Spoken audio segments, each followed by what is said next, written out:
Welcome into PressBox Live. I'm Stan the Fan Charles of PressBox and PressBoxOnline.com. With me is the managing editor of both the newspaper and the website. That's Luke Jackson, and one of the nicest guys that ever pitched in the major leagues. And you know what they say about nice guys, they always finish last. Only he didn't. No. Did you win 2 World Series or one? Well, I was in the organization at 1-3. Okay. Yeah, so I'll take that. No, I meant you never won one with Cincinnati. No, we got beat by Oakland in 72. Okay.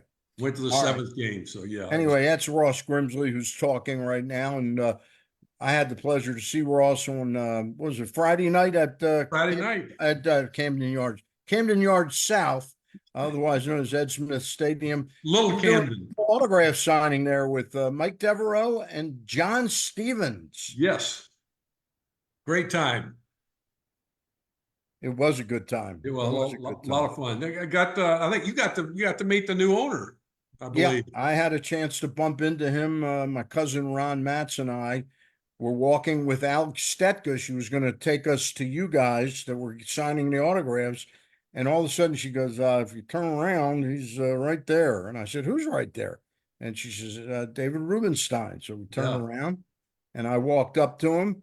I shook his hand and said, I'm Stan Charles. And I said, it's my cousin Ron Matz. And Ron goes, City College, class of 64. And David Rubenstein says, David Rubenstein, class of 66.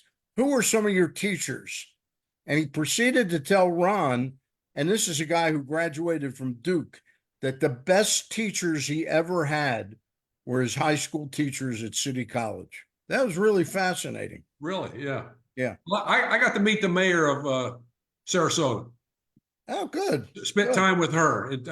Actually, they heard we were going out, so they give me a get out of jail free card. All right. That sounds good. That sounds good. Always a bonus to have that.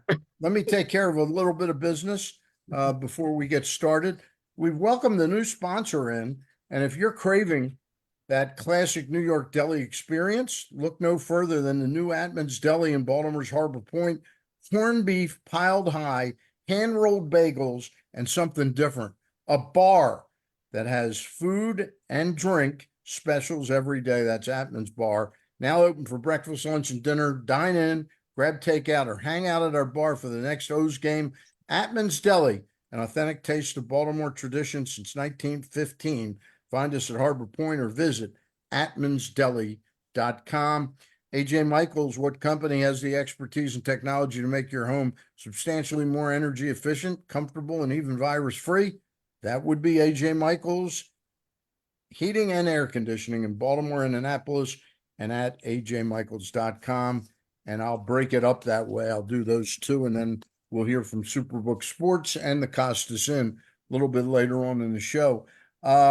Luke is going to join us in sunny Sarasota tomorrow, and we'll start to do some things after games, and we'll have some interesting content. Luke, what'd you think of my piece today? It was fantastic as usual. Was it just typical A+ content from Mr. Charles? Was it perceptive? Absolutely. It was a deep dive into the roster situation. And if anybody wants that deep dive, they can go to PressBoxOnline.com, and it's about 500 words. It's an easy read, and see what Stan thinks about the current state of the roster. Did Brandon's quote remain sort of in the way I wrote it? Or yeah, I got a chance to ask him after the game, because all I'm seeing, Ross, every game I go to, I've seen 3 games so far, and I'm going to see another 6 before I leave. But every game I see, and I may have seen 4, I think I've seen 4, everybody is shining at different times. The Orioles, who the last 4 or 5 years, it's been, well, there might be one spot in the pitching staff, and maybe Pedro Severino will make it over, Joe Blow as a catcher. It was nothing really complicated or difficult particularly. And now I added up, Luke, I think I said out of the 26 jobs, it's pretty close to 25 or 26, out of the 26 jobs, maybe 19 or 20 are set, but there's 6 or 7 jobs that people are really scrapping for right now, Luke. Yeah, for those last, I would say 6 or 7 jobs, as you said, I would say that there are about up to 15 players who really have a real claim to those spots, and that's something that I don't remember happening in following the team, and I've been following the team probably since the early 2000s. So this is probably the strongest 40-man roster that I can recall the Orioles having. I'm not going to say it's the strongest of their history or whatever, but certainly the strongest that I can recall having. And you called it not only a great problem to have, but a new problem to have. And it's not so much that it's even a problem. It's just that it's a little jarring. But they have meticulously built this roster over the past 5 to 6 years, and they built it in a way where they had a reason for everything they did in terms of who they were drafting, and the type of kids they were drafting in terms of personally and professionally. And it's all and it's you could see their work bearing fruit. I mean, it's really amazing to see. Ross, you've been around some crunches at the end. What are some of the deciding factors? Because I don't think it's just fair enough to say that Jackson Holiday is going to make it because he's hitting 323 and Ramon Urias is hitting 261, or this guy's pitched to a 6.6 ERA and another guy's pitched to a 3.45. There's a lot more that goes into who ends up making it at the end, isn't it, Ross? Absolutely. And one of the things, almost 50 years, in as a player and in player development, one of the things you learn over time is don't fall in love with guys for what they do in spring training. Yeah. You can be really, and I've seen it many, many times. Guys have good springs, and they just complete flops when the season starts for whatever reason. So, I mean, like I said, there's a lot of things that go into making the club, out of spring training. I think a lot of your guys that are veteran type players or have a few years in the game, those guys don't have to do as much as some of your younger guys that are possibly trying to make the team.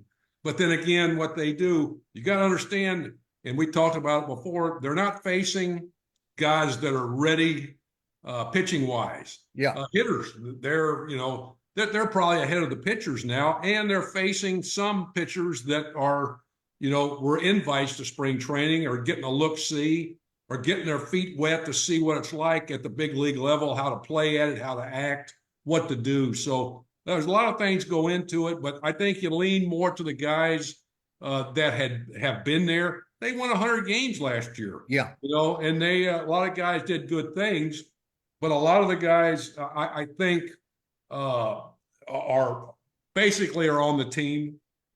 They have to play their way off of it, and that would probably happen during the season.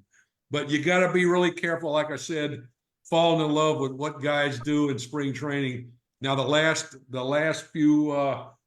week or so, the last 10 days, guys will start revving it up a little bit, and then you can see some stuff that might happen. Yeah, that is something that Buck Showalter drove home with a heavy nail and hammer to all of us media members is don't fall in love with people that what they do in March and what they do September 1st on. Right. When people would come up, because you don't really detail, maybe the club does, but we as fans and general media, we don't write down, well, he hit that home run off of a guy who just came up from Double-A, Right. and right now, Colton Cowser's hit 4 home runs.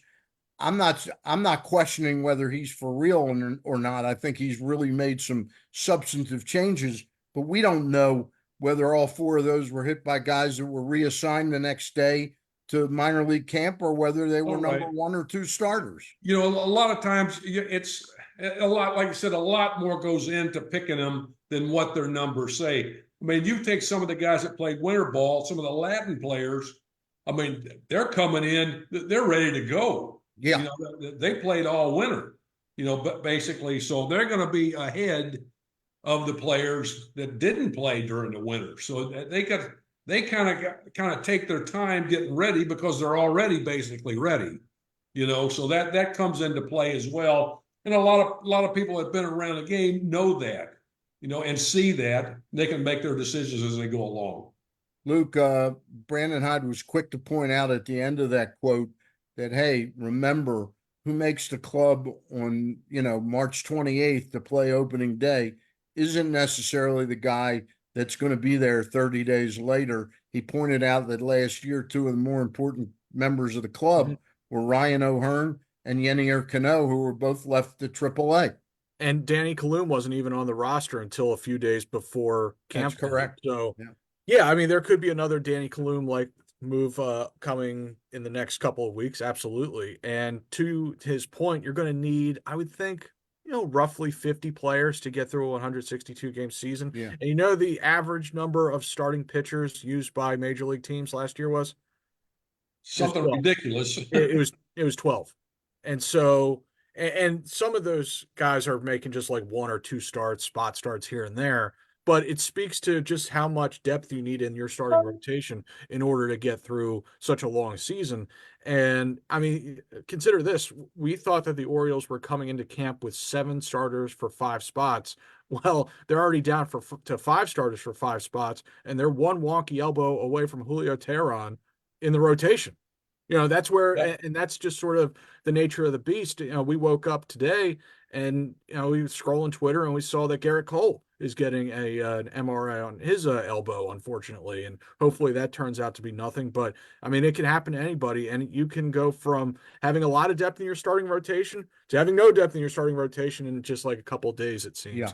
And, we've seen that a little bit with the Dodgers as well. So, that's just the nature of the beast. That's just the nature of the game. And the team that figures out how to keep these pitchers healthy is going to be at a distinct advantage. But no one seems to be at that cutting edge right now. So we'll see where that goes. Now, if you go out, and I was just talking about this with Shane Turner, who's here. He's down scouting for the Giants, and we were just talking about. What the problem is, and we've said this all along, when you try to throw almost every pitch full as hard as you can throw it or close to it, try to throw every breaking ball to get the guy to swing and miss it, and that you're putting extra spin on it, you're going to have more. You can rest guys. You can pitch them once a month. They're going to do this. They're going to end up getting hurt, and we've seen it over and over again. You can't go out. I was just going to ask you. I was just going to ask you, Ross, the Ken Rosenthal piece in The Athletic. I don't know if you saw it.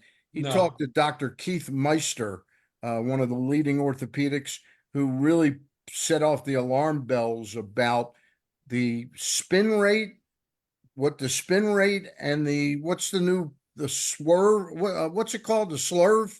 Sweeper. The sweeper. The sweeper. It's a little league curveball. It's not a new pitch. But he says it's taking a tremendous amount of toll on these arms. Well, yeah, I mean, you can't throw a sidearm breaking ball. It's like the kids in Little League. It breaks flat like that. I mean, it's not a new pitch. That's none of this stuff is new. Right. It is what it is.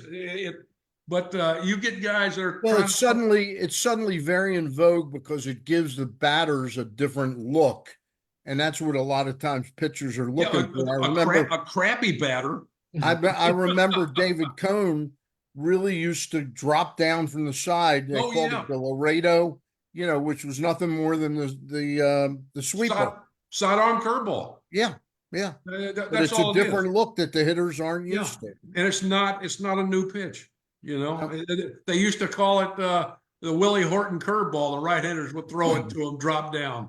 But did you throw it to him left-handed? God, no. I'm not throwing any right-handed power guy a flat breaking ball to see how far they can hit it. Yeah, geez. Yeah. Hey, so explain to our people that are watching this though, the advanced spin rate. That seems to be the last 4 or 5 years. It's getting more spin, higher spin rate, more movement. Right. What can that do? What does that do to your elbow? Throwing a breaking ball is continuously, it's going to take its toll on your arm. And the thing is, what happens is the best defense in baseball now is to not let them hit the ball. If they don't hit the ball, no one can make an error, and you just hope they swing and miss it. And that's what, if you throw a great breaking ball every single time, and that's what they try to do, they want to put as much spin on it. It puts strain on your elbow, as we're seeing with a lot of guys. They come up, I've seen it enough, for 50 years in the game. Guys that overthrow, try to throw a breaking ball too hard, try to throw the fastball overthrow it. They have problems. They're going to have shoulder and elbow problems. Did you take pride when you were a pitching coach in the Giants organization and the Mariners, for that matter? Did you take pride in the fact that your guys didn't get hurt because you taught them right, or well, did people after you break down? You can teach them. You can tell them. I mean, they have to believe it and take it into the game with them. But there's times when you throw that pitch with the extra spin on it, but you can't do it all the time. You can't throw a fastball with 100% effort. You just don't do it. You can't, it takes away from location. It puts more strain on your arm. It's less throwing and more pitching. That's what the game and pitching has happened. Your people have come into the game that don't understand that you can't do that and be healthy. I mean, we've said that. I'm sure you've heard me say it over and over. Yeah, don't overthrow it. You can't hit your spots and make quality pitches if you try to throw harder than you're capable of throwing, or harder than you'll be effective at throwing it not as hard. So, I mean, there's a time when you can let it go, but you can't do it all the time. You can't throw that great breaking ball, the greatest breaking ball you've ever thrown in your life. You can't throw it repeatedly because you'll end up with a problem. There's a time to throw the get me over breaking ball. It's a slop pitch. Throw it for a strike first pitch. And then when you get ahead, you throw the good one. It's same with the fastball. That's why they have the BP fastball. They're looking for a. That was Flanagan. That was Flanagan's big thing, to throw the BP fastball. It's pitching. It's pitching, and that if you want your pitchers to go longer in the games, which saves everybody, that's what you got to do. You got to pitch, but it will never happen if they continue to just try to throw it as hard as they can, as often as they do. It's going to lead to less location and more injuries. We're seeing it. We're seeing it every year. Ross, this news out of the Yankees camp that Garrett Cole's going to go in for some imaging on his elbow. It sounded like, I didn't hear he's in pain, we've shut him down. No, he was having trouble bouncing back from his bouncing back. Does that change what you think going in, or it still could be something scary for the Yankees? During spring training, you're going to hit a spot after your first few starts. The dead arm is going to be dead. You're not going to bounce back, but you just have to work. You get knots in your arm. I'll never forget. We would get a knot in the back of our shoulders, and Mike Cuellar had the strongest hands of anybody on the team, and he would get us on the table and dig in the back till you're screaming, sweating, but that knot's gone. And that's very possible what it could be. But you're gonna go through a dead time during spring training most of the time, and once you get over that, then you're good to go. All right. Luke, what do you make of some of these position battles that the Orioles have? Well, I think you have to start with Jackson Holliday, right? And I think it all pivots around a lot of this pivots around, right? And whether he makes the team or not, if he does, then he's pretty much the second baseman, probably outside of maybe a lefty here or there that you want to get a right-handed bat in at second base. So you start there, and I do think that he'll make the club out of spring training, and I just can't imagine if you're going to send him down. I would think that you would need to believe that he needs, 3-4 months in the minor leagues, or else, I would just start him, in the big leagues and let him take his lumps there. So I do think he'll break camp with the club, and then after that you go to third base. Do you have a long-term solution there? I think Jordan Westbrook could be a long-term solution. And I would think that at third and perhaps at second too, you would want some veteran insurance. So then you start talking about Colton Wong and Ramon Urias. Do those guys have spots on the team? And you might want some veteran insurance up the middle too with Jorge Mateo. So, or is it the sort of situation where you only have two spots for those three guys, Wong, Urias, and Mateo? I don't know. Or do you see Mateo as more of a like a super utility guy who can play in the outfield as well? Then you go to the outfield and you wonder, is there enough room for the left-handed bats of O'Hearn, Kerstead, and Cowser? Probably not. You probably have room for two of those. And it seems like Cowser has the edge on Kerstead right now. I'm not talking in terms of spring stats. I'm talking in terms of skill sets, in terms of what they provide and the sort of versatility that Cowser can give you in the outfield, being able to play three different spots. And at this point, I think Kerstead might be a little similar to Santander and O'Hearn in terms of his skill set. And I do think that Kerstead could use a little more time at AAA. I don't think that would be a bad thing for him. I don't think that would be a bad thing for Kobe Mayo either. So, and then you move to the pitching staff. We'll keep it at the position player for Yeah, now. I mean, Let's dig into that for a minute. the thing with Holiday is I honestly don't think he's won the job or lost the job yet. I think they're going to make that determination over the next like 10 days. I think if he has a push where after today, I think he's hitting 323 right now. If he's hitting 340 10 days from now, I think he's going to come north with the team. If he's hitting 261, and Urias has also shown a lot more life than I was expecting this spring.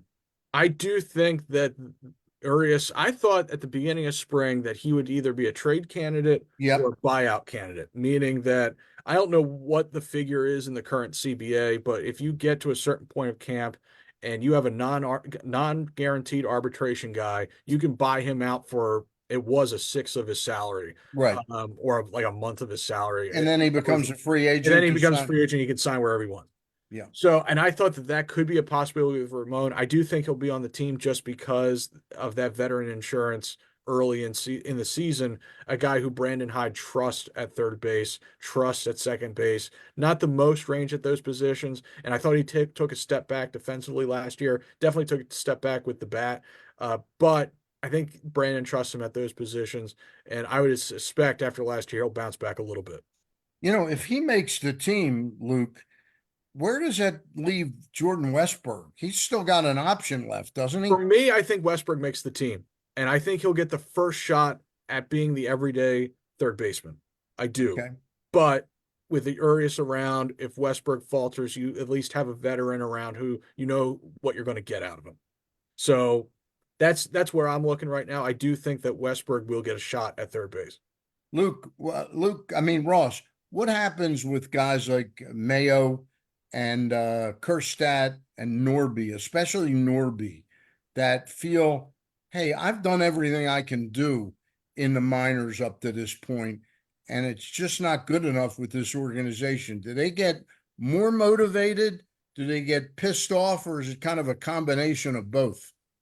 They got to look at the situation that's going on. I think with Mullins, we don't really know what his situation is with that injury. I mean, he could be down for a while. And for me, that looks like McKenna or Cowser. If they think Cowser is ready, he's the only other guy that's going to be play center field. Other than the two guys, if Mullins can't go. McKenna's been there. He's more of a backup guy, but that's what I think Ross, and I'm just saying because I don't think you're seeing all the games. I think Stowers has really re-entered the picture. And while I'm not saying he's an everyday center fielder, he could take over for a short spell in center. Well, he's more of a corner guy, and that's the reason I didn't mention him. I mean, if he could play center field, they're not gonna... Austin could play for a week or 10 days. Hayes could play center field. I don't think they want someone out there that could just step in for a little bit. They want somebody that can play out there. Well, I think because Cowser's the guy. If well, it's yeah, if really. Mullins is down, I think They think his- Cowser's. if they think his bat's ready, Yeah, he's a guy that plays all the positions, really. yeah, But he's has center field experience. And then you've got McKenna, who's a center fielder as well.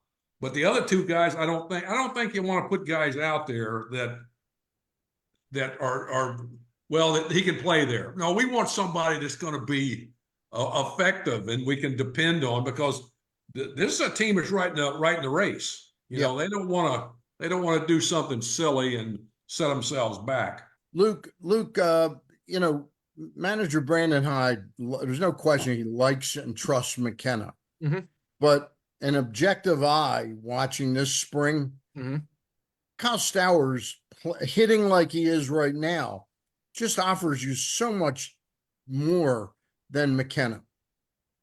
Yeah, and that's if the thing with McKenna is, and I think we've talked about this before, if he's going to be on the roster, he's got to be able to hit lefties. Because I think it'll be good for the Orioles if Cedric Mullins has some sort of right-handed complement, not necessarily a strict platoon, Yeah, but someone. And look, with Mullins' injuries to his lower half, really dating back to around Memorial Day of last year, I don't know if this is a guy you want to trot out there every single day this year. And if you're going to sit him down, it's almost always going to be against a lefty, right? To keep his legs fresh. And so you're going to want, and maybe that right-handed guy is simply Austin Hayes, who plays a little bit of center field. And I actually thought that they might bring in, a veteran rotation outfielder, right-handed hitter type to pair with Mullins. They didn't do that. But with that, so if McKenna's going to be on the team, that's going to be his role. And last year he didn't really hit lefties like he did the year before. yeah, And it's kind of a tough gig in the sense that you might only play once a week, but when you do play, get in there, you got to be able to hit against those lefties, and it's a small sample size, and the variance is high, and the whole 9 yards. And so I get that. I totally get that, and I also understand that Brandon trusts him, likes him, loves the makeup. We've heard all about it. It's well documented. But to your point, does Stowers offer you more as a ball player at this point? Probably, even though I'm sure Brandon looks at it and says that, boy, I would love to have a right-handed bat out there that can yeah, play center field. And maybe that's one of the things that they get late in camp. They bring in maybe an outfielder with options, right-handed hitter with a track record of hitting left-handed pitching, who can fill in for Mullins to keep him off his feet in center field. I don't know. I'm just tossing out ideas. Hayes can. I never even thought about him. He can play center field, can he? Yeah, he could play a capable Yeah. center field. And that there's a guy that's played there before in the major leagues. Now that opens the door up for the corner guys. And frankly, center field at Camden Yards might now be an easier, outfield spot to play than left. yeah.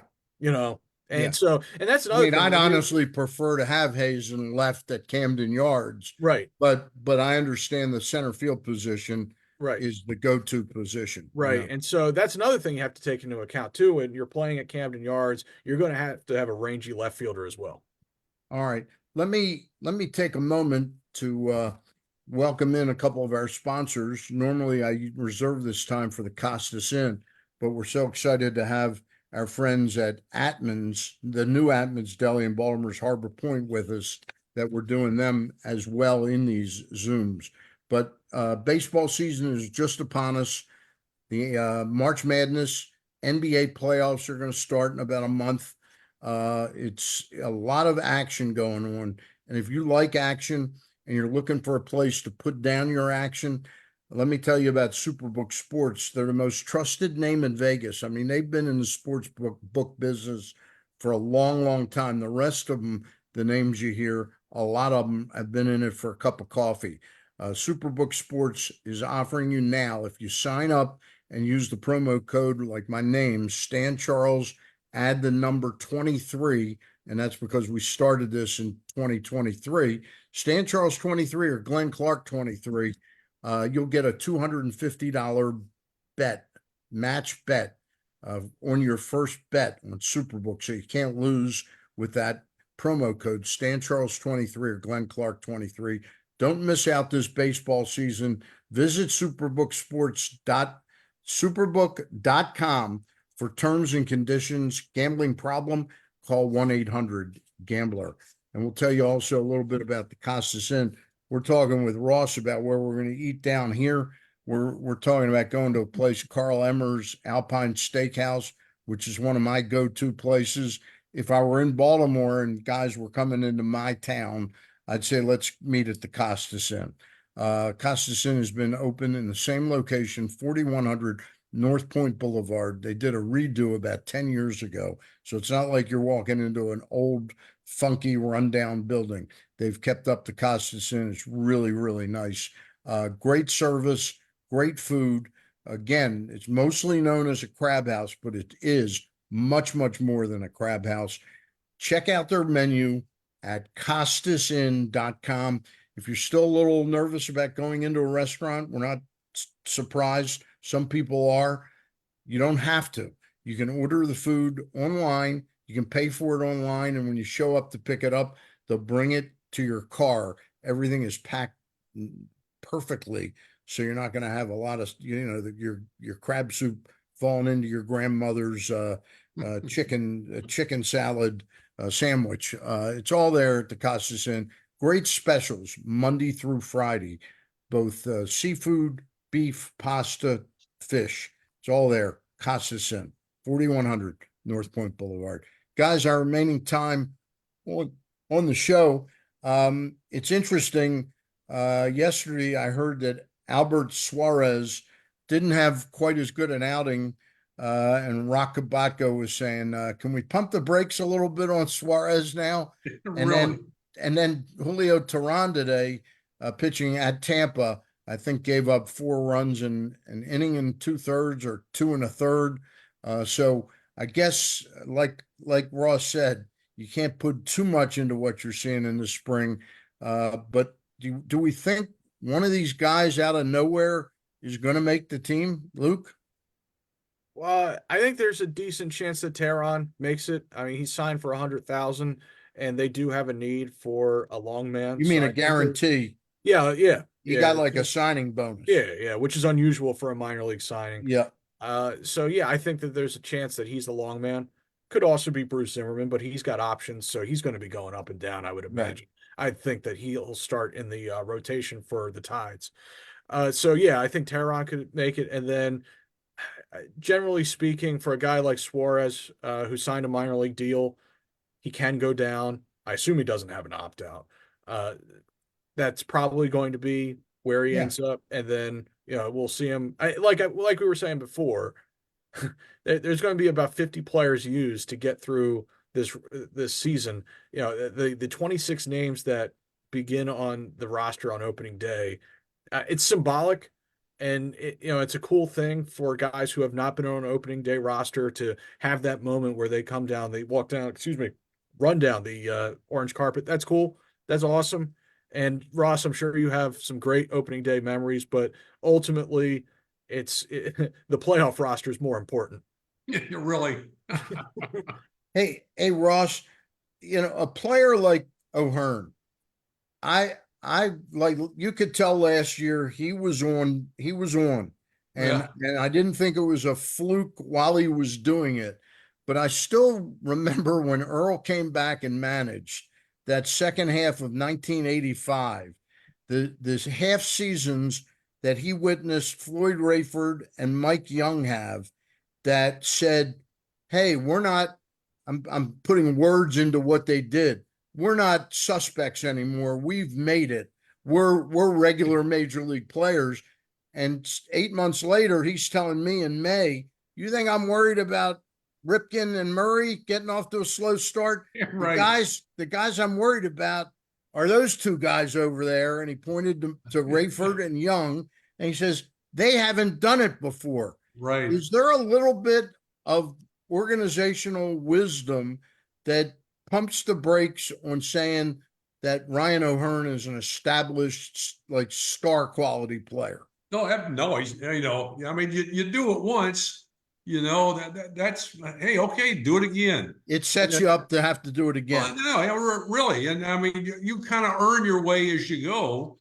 And, that's like Burns, pitching. You know what he's going to do, Now it's his job to do what he has to do to get ready for the season. Even some of the younger guys, Rushman, they've had 2 pretty good years. Now they have, you're not really worried about those guys. They know what to do, obviously, to get ready for the season, and they're still learning some things. Well, which is good. You don't have to really worry about them. That's really a relief for a manager and a staff and an organization. It says a lot for them. So let me ask you the big question, and Luke knows my history with Ryan Mountcastle. I'm always like teased by this guy. I realize he really is a very gifted athlete. I don't doubt that. But the finished product that he is now at 27 years old, are we getting everything you can out of him, Ross? I don't know. I mean, he's given you, he bounced back from whatever that what Vertigo. vertigo. Yeah, he had that, and he tried to battle through that, and didn't say nothing. Yeah. And instead he's not a guy to make excuses. But he came back. He's going to hit you 30 home runs, 25, 30, 35 home runs, and he's a guy that, I mean, until somebody comes along better, yeah, I'm running him out there. Well, I'm telling you, they're pretty close to having somebody that I think is closer to maximizing his capabilities, and that's Kobe Mayo. Luke, I'm not trying to pit one against the other, but if you're looking in your crystal ball 6, 9, 12 months down the road, is Mountcastle on this team? Oh. I'm going to give you the answer you don't want, and that's I don't know. Just simply because too much happens in terms of injuries and all that stuff. Yeah. I will say this. Glenn, our colleague Glenn Clark has talked a lot about the old guard and the new guard, that there are a lot of newer players who are pushing older players now for playing time. And we've seen that in the outfield with Hayes and Mullins. Not so much Santander because they need his bat in the middle of the lineup. But I think you'll see that with Mountcastle as well, with guys like Kerstad coming up and Mayo coming up. And I mean, could there be is there a path that exists where Hayes, Mullins, Mountcastle, that these guys don't see the end of their team control with the club? Absolutely. I think that absolutely exists. But like I said, there's so much. For as slow as baseball can be at times, and not so much with the pitch clock anymore, baseball can also happen fast in terms of injuries. So things can change like that. So we'll see.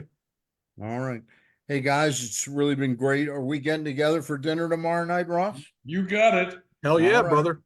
We'll talk, and we'll be back next Monday. Actually, yeah, we will probably do a show next Monday, but Ross probably need to be like 3:00. Hey, Okay. I'm available on Mondays. All right. All right. Not a problem. We want to thank all of our sponsors again, the New Atman's Deli in Baltimore's Harbor Point, where corned beef is piled high, hand-rolled bagels, and something different. A bar. This is a bar you can go to at night if you live in the neighborhood or you want to come by for the really upgrade menu there at the New Atman's in Harbor Point, and you can watch an Orioles game at an Atman's. That's something you couldn't say at the old location that does still exist on Corned Beef Row. We're also brought to you by AJ Michaels Heating and Air Conditioning, brought to you by SuperbookSports.com. They're offering a $250 first bet bonus match, win or lose, by using Stan Charles 23 or Glenn Clark 23, and also by the old reliable, the Costas Inn. For Luke Jackson, Ross Grimsley, I'm Stan the Fan, and we'll see you down the road. It looks like Luke and myself and Eric are going to join Thursday evening after the showcase game, like about 10:30, something like that, Luke. Yeah. We're going to all be in the same town, and we'll be all on the same clock, and we'll be all on the camera talking about how cool that was or whether it was a snore. But yeah, I'm looking forward to it. We'll see you down the road. Thank you. Thanks for joining us. Bye.